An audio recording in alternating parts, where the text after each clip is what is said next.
Do you want more children's book sales over this holiday season without having to do a whole bunch of extra work? And you don't have to post every day to do this either, which is why I think that this video for day 2 of the 12 days of children's book Christmas marketing is a really awesome tip that I think every children's book author needs to do. This is a really low lift, low effort thing that you can implement into your Christmas children's book marketing strategy super simply without taking up too much of your time and without having to worry or remember to post it or do it. You can set it up once and then you don't have to worry about it again. Welcome to day 2 of the 12 days of children's book Christmas marketing series that I'm doing here on YouTube. I am so excited that you are watching this video, and I'm really hoping that you take away some really good marketing tips to help you further promote and market your children's book this holiday season. And if we haven't met before, hi, my name is Harley, and I'm an award-winning self-published children's book author and illustrator.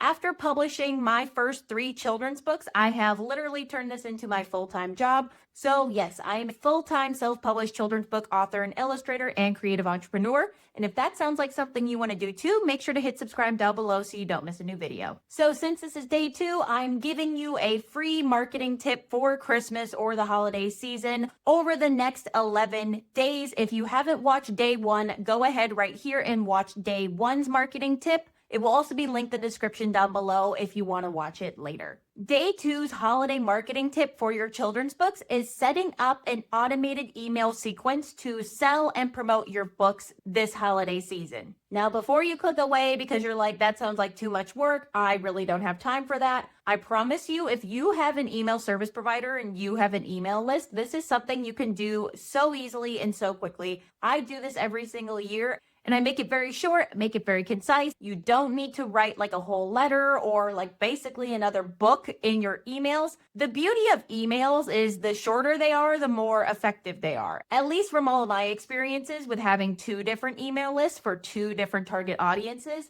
the shorter my emails are, the more effective they are. If you've seen any of my other YouTube videos before, you know that I'm a huge proponent of email lists for self-published children's book authors because since we're self-published, we have to do everything ourselves. And I know that a lot of us aren't very good with posting every day on social media or even wanting to post on social media. I totally get it if you don't. It is a lot of work, and coming up with different content all the time can be very stressful and very daunting. When you set up an email list, you're giving yourself permission to grow an audience in a little bit of a different way. Because if you're not comfortable showing your face and you're more of a writer than you are a talking to your phone camera kind of person, email lists are a really awesome option. And if you don't know how to set up an email list and you want to grow an email list, watch this video right here because I tell you how to get your first 100 email list subscribers all for free and pretty simply too. So watch that right here or go in the description down below. I'll have that link down below as well if you want to watch it after this video. Also, with an email list, you don't need to fight with an algorithm. You don't need to post on social media and hope and pray that even 25% of your followers that you worked so hard to get see your content, because when they're on your email list, you can send them an email and it's going to get sent right to their email inbox, and you don't need to worry about not having it get delivered because they'll see it. It will be delivered, especially if they have signed up for your newsletter or your email list and they're very interested in your emails. And here are 5 different emails that you can set up in an email sequence that send over the course of December. So that way you don't need to worry about having to market your children's book all the time. You can set this up once and it will send out the emails for you, and you don't have to lift a finger after you've written these up and scheduled them. So email number 1 can be a holiday freebie and a warm-up to your email list. So if you saw my previous video in this series, which is day 1's marketing tip, I talk about how you can create a holiday freebie activity pack to get people onto your email list. Well, you can also send these pages to your email list that is already subscribed to you, because chances are they haven't already downloaded it from you if you just created it. So you can send them a holiday coloring page, you can send them a holiday dot to dot page, a holiday maze, all based off of your children's books for them to download for free. And that is just creating instant value It's also a really great way to warm up your email list too, because you're not blasting them with a holiday offer or promotion right away. You're giving them something free and valuable right away. So it makes them feel better about getting more emails from you in the future. And it leaves like a good taste in their mouth too. They're like, oh, they gave this to me for free. That's really, really nice of them, especially since kids always need free resources and like coloring pages, and like parents are always looking for screen-free activities as well. So you can be the provider and you can be the good guy. Email number 2 could be a behind the scenes Christmas story of you and your children's book. So for this one, you can write a really emotional, heartfelt story behind your children's book. And it doesn't need to be directly related to Christmas or the holiday that you celebrate.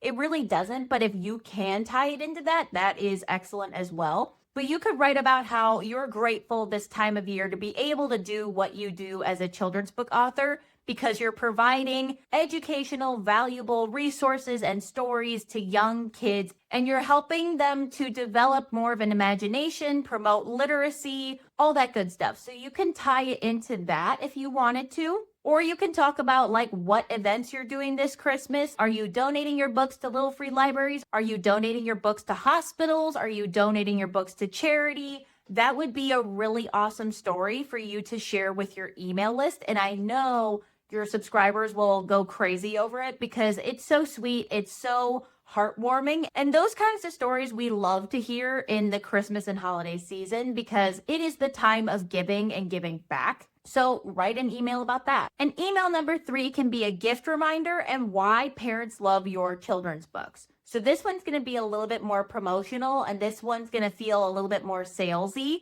But this is something that we want to do. We want to promote our books in a way that it is a problem solver and a really great option for parents to give to their kids. We as parents, we are buying so many presents for our kids, especially the big toys. We're buying toys with all this like little stuff and intricate pieces attached to it. And our kids are probably going to lose interest in it over time. So I'm always looking for books for my son to read because I'm a bookish person, and bookish people are really going to resonate with that, especially if it's something that they can add to their bookshelf and you've got another bedtime story to read throughout the year. So position your book as the perfect stocking stuffer or Saint Nick present. And also in the email, include reviews, include pictures of kids reading the books with the parents' permission. Of course, you don't want to spread any photos of kids that don't have any permission attached to them. Or even take a picture of your book in front of a Christmas tree or wrapped up or with a bow on top. You know, make it cute, make it fun, make it festive. And then email number 4 can be last chance to order before Christmas.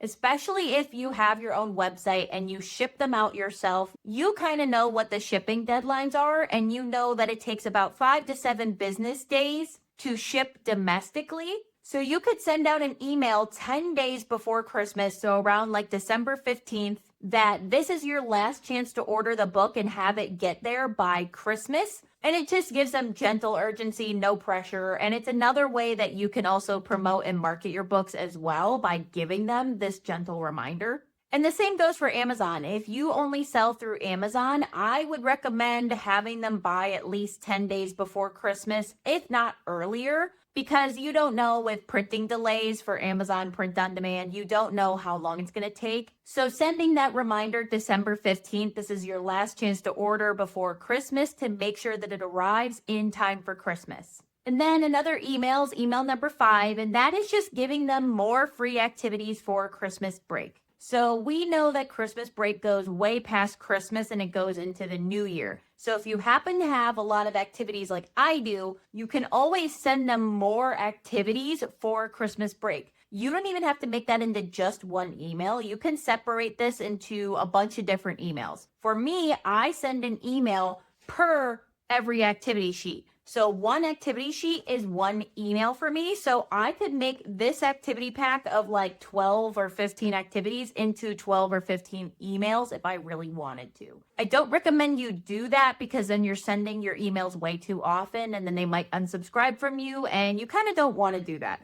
So you don't want to overload them too much, but you want to give them more value. And plus, when the kids see more of your activity sheets, they're going to ask more about your characters and they're going to ask more about your books, which could then lead to parents buying it because they enjoy the activity so much.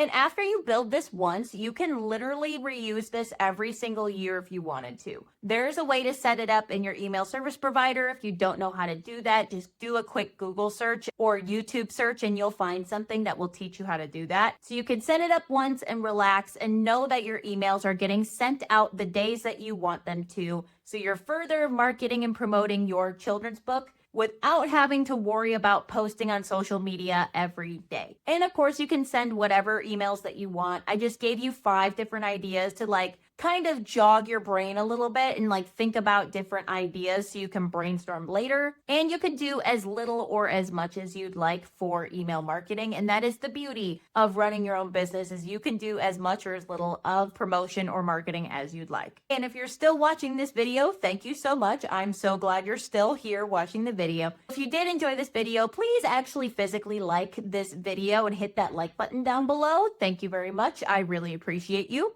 And if you want to continue watching this series, watch this video right here and make sure to subscribe for more children's book marketing and publishing videos.